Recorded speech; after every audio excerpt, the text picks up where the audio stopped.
Knock, knock. Who's there? VidNotes. VidNotes who?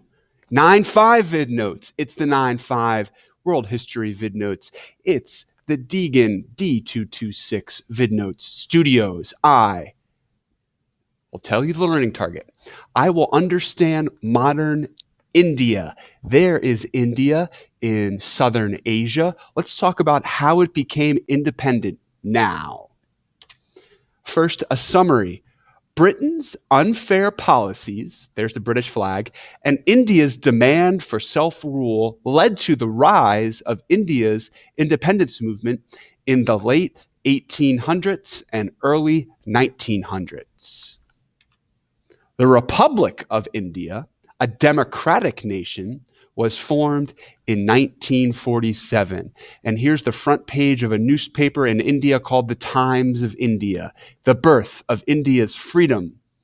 Nation wakes to new life. And here's the first leader, Nehru. More about him in a minute. Britain's history in India. In 1858, the British government colonized much of India before India had been controlled by a British business, the East India Company. And this is the logo of that company. The Indian National Congress. Fast forward to 1885. In 1885, the Indian National Congress began meeting. They wanted freedom from British rule. And here is a photo of all of the members of that first congressional meeting. Mohandas Gandhi, he was in that photo. And in 1920, Mohandas Gandhi started leading the Congress. A little background on Gandhi. Gandhi was a wealthy, well-educated boy who moved to London, England to get a law degree. And here he is. This is a picture of him as a young lawyer. Most people don't know him as that. He then moved to South Africa, and he became angry at how whites were segregating blacks there, and he became more politically active. And there is Gandhi as we know him, with the bald head, the glasses, and the white cloth as clothing. In 1915, Gandhi moved back to India, and he used two styles of nonviolent protest to fight the British and their control over his country: passive resistance and civil disobedience. What are these two protest ideas? Definition: refusing to follow the law to make a political statement. And here is Gandhi in the Salt March, one of his famous nonviolent protests that involved protesting British tax on salt. And these ideas were very similar to what the civil rights leaders in America used, such as Martin Luther King. And here he is in Selma, Alabama, that famous march in Selma. That was an example of civil disobedience, passive resistance.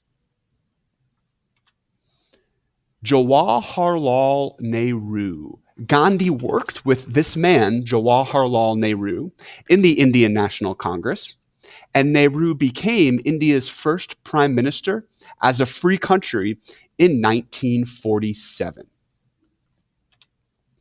More on this man, Nehru. Nehru supported both Western-style industrialization, making India more industrialized, and he supported the 1950 Constitution that prohibited, meaning banned, caste discrimination. If you think back in Indian history, it was basically set up so that some people had more power than others. It was the caste system. Well, Nehru and his government wanted to do away with that because that caused inequality and unfairness.